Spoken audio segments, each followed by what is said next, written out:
हमारा next chapter पे आ गया है वर्ब। वर्ब बैकबोन है। क्या है? बैकबोन। ये रीढ़ की हड्डी है हमारी, नहीं रीढ़ की हड्डी है स्पोकन इंग्लिश का, इंग्लिश ग्रामर का, लैंग्वेज का वर्ब। तो वर्ब क्या है इस पर हम लोग चर्चा करेंगे। 2 सब्जेक्ट हम लोग पढ़ चुके हैं, सब्जेक्ट ऑब्जेक्ट, और उसका 4 डिटेल में पढ़ चुके हैं, ठीक है ना। अब वर्ब को अगर जो बच्चा समझ जाएगा वो समझिए इंग्लिश सीख गया है, ठीक है ना। 60%, 50 से 60% वर्ब ही है इंग्लिश में, और कुछ नहीं है, ठीक है ना। पूरा पूरा वर्ब है, बस उसी का एक्सप्लेनेशन है। टेंस क्या है? वर्ब ही है ना। हैज क्या है? वर्ब है। तो वर्ब देखिए कितना है सारा है। वर्ब क्या है? एक्शन, काम। क्रिया क्या है? काम। यह है क्रिया। क्रिया बराबर काम। काम करने वाला शब्द को ही क्रिया कहते हैं। इसकी परिभाषा अलग तरह तरह से बहुत सारा एग्जाम दिया हुआ है ना, जिससे काम का होना करना समझा जाए, वो सब हम नहीं बोलते उतना लंबा चौड़ा। हम बोलते हैं काम को ही क्रिया कहते हैं। बात बराबर है, ठीक है ना। जो परफेक्ट चीज उसको पकड़ना है तो बहुत सारा लंबा चौड़ा चीज उसको पकड़ना नहीं, ठीक है ना। तो आप समझिए काम को क्रिया, क्रिया मतलब काम। काम क्या? कैसा शब्द भाई? खाना पीना, आना जाना, सोना, पढ़ना, पढ़ाना, खरीदना, बेचना, आराम करना, रोना, हंसना, हंसाना, है ना, जंप करना, दौड़ना, टहलना, सब क्रिया है। और क्रिया जो बच्चा नहीं जानेगा तो फिर बोलेगा कैसे मेरे भाई? बोलना ही संभव नहीं है ना। तो क्रिया में पूरा फोकस करना है। ये लंबा चैप्टर लेकिन हम इसको शॉर्ट में बताएंगे, ठीक है ना। तो वर्ब का परिभाषा क्लियर है। काम करने वाला शब्द को क्रिया कहते हैं, काम को ही क्रिया कहते हैं। क्लियर हो गया। वो लिस्ट आपको मेरे बुक में, डिजिटल बुक में मिल जाएगा, ठीक है ना। और उसमें हिंदी में लिखा हुआ, उसका उच्चारण भी हिंदी में लिखा हुआ है। बहुत सारी किताब में लिखा हुआ नहीं रहता है। हमने वो कोशिश किया है कि इसको हम लिख दें, ठीक है ना। और सबसे पहले आप अगर इंग्लिश सीखना चाहते हैं सही मायने में, ठीक है ना, तो आप एक चीज़ यहाँ पे देखिए उस बुक में, ठीक है ना। आपको मैं दिखाने की कोशिश करता हूँ, ठीक है। ये देखिए, ये बुक है मेरा, पुरानी किताब है ये। इसमें हमने क्या लिखा है? Useful verbs and their forms. Verb जिनके, ऐसे वर्ब जिनके तीनों फॉर्म्स एक जैसे होते हैं, ऐसे वर्ब जिनके V2 और V3 एक जैसे होते हैं। इसमें लिस्ट है, देखिए लिखा हुआ है, ठीक है ना। और यहाँ एक्ट लिखा हुआ है हिंदी में, एक्ट, एक्टेड दोनों लिख दिए, ठीक है ना। और इसके बाद लास्ट में इसका जो स्ट्रॉन्ग फॉर्म होता है, देखिए यहाँ पे कुछ लिखा हुआ है। ऐसे वर्ब जिनके तीनों फॉर्म अलग अलग होते हैं, अराइज, एरोज, अराइजन, हिंदी में भी लिखा हुआ है, ठीक है ना। तो ये चीज़ को आपको फोकस करना है कि ये वर्ब का जो लिस्ट आपका दिख रहा है आपको किताब में, ठीक है, गौर से देख लीजिए। ये हिंदी में लिखा हुआ है, ये उसका उच्चारण है, ठीक है ना। उच्चारण है यहाँ पे अराइज, अरोज, अराइजन, देख रहे हैं ना। ये बहुत कम बुक में मिलेगा आपको, बहुत कम बुक में मिलेगा आपको कि आप उसको, ठीक है ना, आप देख पा रहे होंगे। जूम करके दिखाने की कोशिश कर रहे हैं हम आपको। ये वर्ब का लिस्ट देख लीजिए आप अच्छा से। ये मेरा डिजिटल बुक में है, ये पुरानी किताब है लेकिन इसमें आपको मैं दिखा रहा हूँ, लेकिन डिजिटल बुक में आपको, नया बुक में और भी है, ठीक है ना। साफ साफ कवर पेज में, रंगीन पेज में भी मिलेगा आपको, ठीक है ना।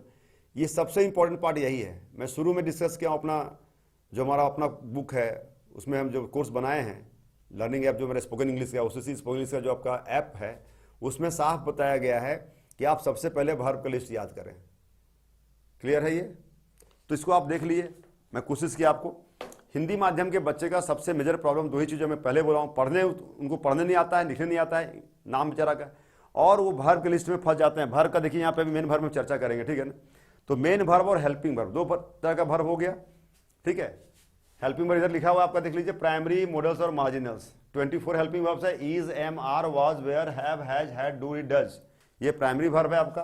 कैन, कुड, ये पेयर में होता है, ध्यान दीजिएगा। Can, could, will, would, may, might, shall, should, ये 4 दूनी 8 हो गया आपका। और मस्ट, आउट टू अलग अलग है। इसमें जहां पे एल लिखा हुआ है ये साइलेंट है, ये कुल्ड नहीं है। बहुत लड़का तो कुल्ड पढ़ते बेचारा नहीं आता, कुड है ना, विल, वुड है, एल साइलेंट है ना, एल को नहीं पढ़ना है यहाँ पे, देख लीजिए। शुड, एल को नहीं पढ़ना है, ठीक है ना, कोई बात नहीं। तो ये आपका हो गया मॉडल्स। और मार्जिनल में 3 है, नीड, डेयर, यूज। ये सबको हम लोग चर्चा करेंगे आगे, एक चैप्टर में चर्चा होगा, ठीक है ना। सारा का मीनिंग भी आपको बताएंगे हम। तो अभी हेल्पिंग वर्ब की हमको फोकस नहीं करना है, अभी चैप्टर ये नहीं है, सिर्फ लिख दिया मैंने, इसको याद कर लीजिए आप, ठीक है। और कोशिश कीजिए आप कि अगर बुक आप अमेजन से ले लेते हैं, उसमें हमारा बुक जो है सो बहुत जल्दी आ रहा है, ठीक है ना। विद इन फ्यू मंथ्स, 1 महीना के अंदर वो किताब वहाँ चला जाएगा। तो आप वहाँ से भी किताब को खोजेंगे तो मिल जाएगा आपको, पूरा डिटेल बुक है उसमें, ठीक है ना, सारा चीज़। फिर आपको कुछ करना नहीं है, आप बुक से भी सीख सकते हैं। अब यहाँ देखिए मेन वर्ब, हेल्पिंग वर्ब 2 भाग में बट गया वर्ब। हेल्पिंग वर्ब पे चर्चा अभी नहीं कर रही है, इतना आपको याद कर लेना है, रट जाना है। हेल्पिंग वर्ब और सब्जेक्ट ऑब्जेक्ट का चार्ट जो है सो स्टूडेंट को होठ पे होना चाहिए, जीभ पे नहीं, तभी वो अंग्रेजी बोल पाएगा, ठीक है ना। अगर ये याद नहीं तो फिर आप कंफ्यूज कर जाएंगे। और सब चीज़ अलग अलग याद कीजिए। बहुत बच्चा को हमारा 20 साल 22 साल पढ़ाने का एक्सपीरियंस है, उसको बोलते बजाओ सब्जेक्ट ऑब्जेक्ट का चार्ट बताओ, बेचारा आई मी कैन कुड सब मिला देता है बेचारा, ठीक है ना। नहीं, सब्जेक्ट अलग होता है, ऑब्जेक्ट अलग होता है ना। और फिर पजेसिव एडजेक्टिव अलग है, प्रोनाउन अलग अलग है। अब आपको हेल्पिंग वर्ब पूछेंगे, आप बताना होगा इज एम आर बताइए हेल्पिंग वर्ब में, मोडल्स पूछेंगे तब कैन कुड बताइए, माजिल में आपको नीड बताइए, अब सब मिला दीजिए तब नहीं होगा। है तो 24 हेल्पिंग वर्ब, लेकिन आपका अलग अलग है, अलग अलग याद करना है, ठीक है ना। तो इस पर अभी चर्चा नहीं है, चर्चा इस पर है कि मेन वर्ब और हेल्पिंग वर्ब दो भाग में बढ़ गया, मुख्य क्रिया और सहायक क्रिया। मेन वर्ब को प्रिंसिपल वर्ब कहा जाता है, ठीक है ना।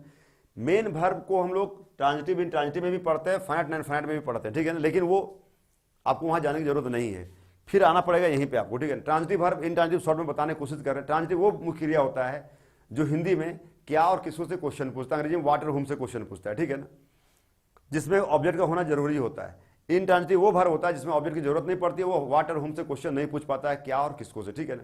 जैसे एक वर्ब लेते हैं हम खाना, तो सेंटेंस बनाइए, तुम क्या खाते हो, क्या आ गया ना, मैं आम खाता हूं, मैं रोटी चावल खाता हूं, आंसर मिल गया। अगर आप पूछेंगे हमको कि तुम क्या खाते हो, क्या से, और हम जवाब देंगे मैं खाता हूं, तो पूरा होगा नहीं होगा ना।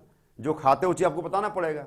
तो जिस क्रिया में ऑब्जेक्ट का होना जरूरी होता है, या जो क्रिया मुख्य क्रिया है ना, क्रिया नहीं मुख्य क्रिया, क्या से हिंदी में और किसको से क्वेश्चन पूछे, वो ट्रांजिटिव है।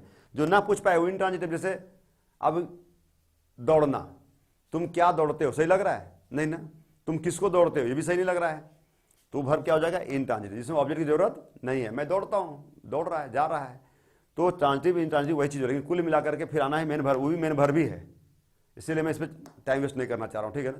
फिर फाइनाइट नॉन फाइनाइट ऐसा वर्ब होता है जो अपना, फाइनाइट वो वर्ब होता है जो अपना फॉर्म को सब्जेक्ट के अनुसार, टेंस के अनुसार, सिंगुलर प्लूरल के अनुसार बदल देता है, वो फाइनाइट कहलाता है।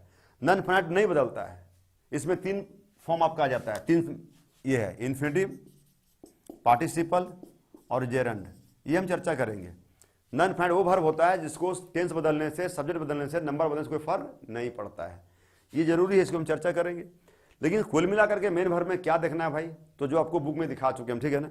मेन वर्ब में कुल मिलाकर के आपको देखना क्या है, सो देख लीजिए, ये सब नहीं देखना है। मेन वर्ब में आपको इतना ही देखना है बस, 1 2 3 4 5 फॉर्म। 5 फॉर्म में से आपको 1 2 3 फॉर्म के लिए कोई उपाय नहीं है, बुक में लिखा हुआ है, वो चार्ट आपको याद करना पड़ेगा तीनों फॉर्म में, बता चुका हूं, दिखा चुका हूं किताब में, ठीक है ना। वो सारा वर्ब यहां लिखना संभव नहीं है यूट्यूब में, ये 2 मिनट 4 मिनट का वीडियो बनता है। वैसे मेरा वीडियो थोड़ा लंबा हो जाता है क्योंकि हम डिटेल में पढ़ाना चाहते हैं अच्छा से, कि कुछ सीखे, कुछ लाभ हो। अब 2 लाइन बोल के चल जाएंगे आगे तो फिर काम नहीं चलेगा आपका, तो वीडियो लंबा होगा ही होगा, ठीक है ना। इसको आप समझ लीजिएगा, पेशेंस है तो अब देखिए।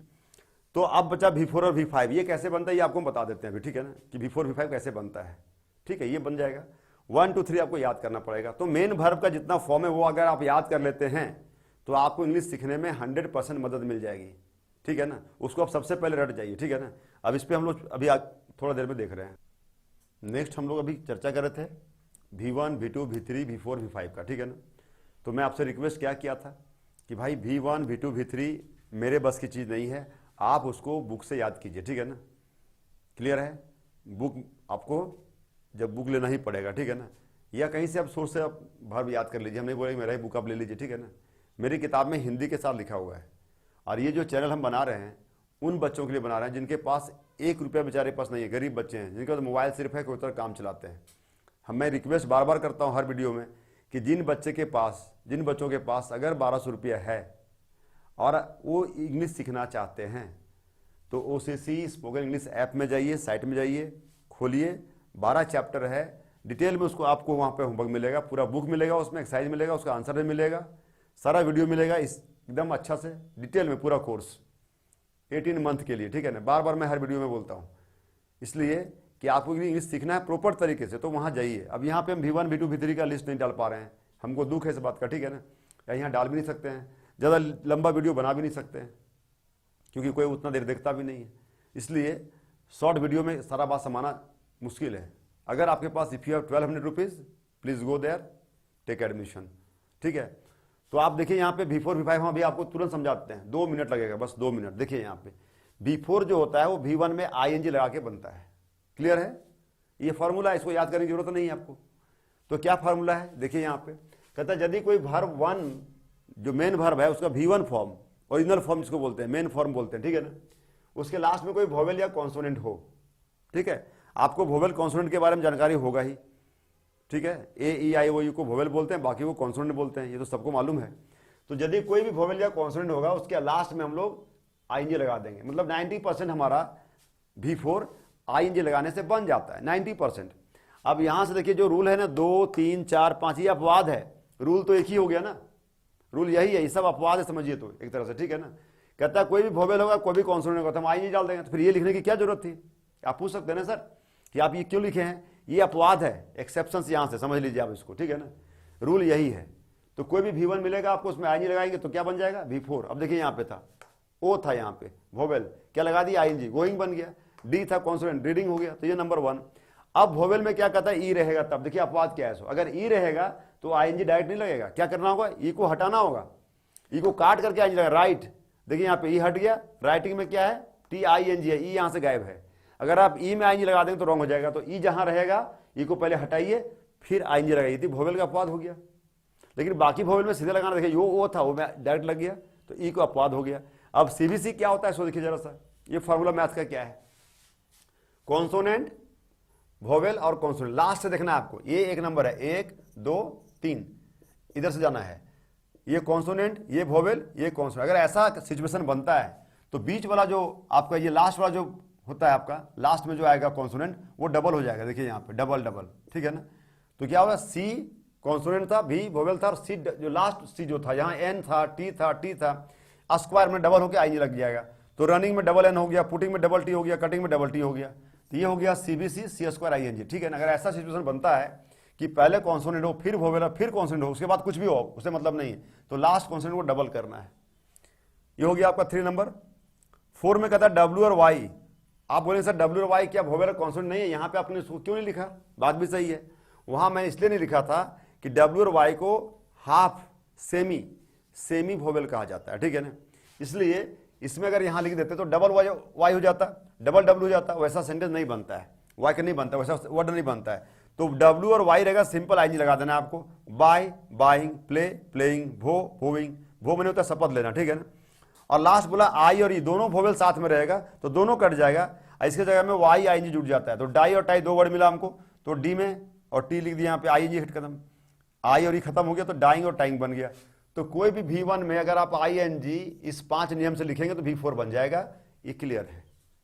अब देखिए V5 कैसे बनता है, V1 में एस ES और कहीं पर IES लगता है, कहां लगता है, जहां कॉन्सोनेंट होगा वहां पे एस लगेगा। सिंग कॉन्सोनेंट है, डी कॉन्सोनेंट है, सिंग्स और हिट्स हो गया, आपका 90% इसी से बन जाएगा, क्योंकि कॉन्सोनेंट ज्यादा है वोवेल कम है। फिर वोवेल में क्या कहता है, वोवेल में अगर कोई वोवेल रहेगा तो क्या करेंगे, लेकिन ई को छोड़ के देखिए, ई यहां पर भी अपवाद में था और यहां पर भी अपवाद में है, एक्सेप्शन है, ठीक है। ई को छोड़ दीजिए तो वी में क्या लगेगा, एस, वोवेल में लग गया ES, गोज हो गया, डज हो गया, ओ था ES, गोज हो गया, डज हो गया, V5 बन गया। ई रहेगा तो एस लगाना, ये अपवाद है। राइट तो सिर्फ राइट में एस लग गया, राइट्स हो गया। राइज राइजेस हो गया, तो जहां ई है वहां एस लगा दीजिए, ये हो गया क्लियर। अब देखिए वाई में 2 सिचुएशन है, C+Y और V+Y। अगर लास्ट में वाई रहता है तो वाई के पहले क्या है, अगर कॉन्सोनेंट है तो वाई कट जाएगा, हट जाएगा और IES जुट जाएगा। यहां देखिए क्राई, ट्राई, फ्राई, जितना भी वर्ड है तो सब में वाई के पहले क्या आर लगा हुआ है, तो वाई यहां से देखिए हट गया है और क्या लगा IES, तो क्या हो गया क्राइज, फ्राइज, ट्राइज, है ना। वाई के पहले कॉन्सोनेंट तो वाई हट जाता है, IES लग जाता है, यही यहां पे हम IES लिखें, ठीक है ना। अब देखिए V+Y है तो सिर्फ एस लगेगा, प्ले है, ए है, बाय में यू है तो प्लेज हो गया, बाइज हो गया। तो वाई में आपको कंफ्यूज नहीं होना है, अगर वाई है V1 में, ठीक है, लास्ट में, तो पहले देखिए कि वाई के पहले क्या है। अगर कोई कॉन्सोनेंट है तो उसको हटा करके IES लगाइए, अगर कोई वोवेल है तो सिर्फ एस लगा दीजिए। तो यहां देखिए क्राई का क्राइज हो गया, लेकिन बाय का बाइज नहीं हुआ, बाय BY IES ने लगाया, सिर्फ एस लग गया है। तो वाई में दोनों सिचुएशन बनता है, V+Y में एस लगेगा, C+Y में IES लगेगा। लास्ट में बोलता है एस हो, डबल एस हो, CH हो, SH हो, X हो, ऐसे सिचुएशन में ES लग जाता है। Cross, crosses, teach, teaches, brush, brushes, है ना, इस तरह का सेंस मिलेगा, ठीक है ना। तो आपको क्या हो गया, V1 से V5 भी बन गया और V1 से V4 भी बन गया। इसको ING फॉर्म बोलते हैं हम लोग। तो V1 में ING लगाइए इस नियम के अनुसार तो V4, और इस नियम के अनुसार V5। तो मेन वर्ब का मेन चीज आपको खत्म हो गया वर्ब में। अब वर्ब का आपका बचा है जो मेन चीज़, वो है V1 V2 V3 याद करना। Again I will request you, please learn V1 V2 and V3। अब आगे हम लोग देखते हैं फिर नेक्स्ट चैप्टर में, ठीक है ना।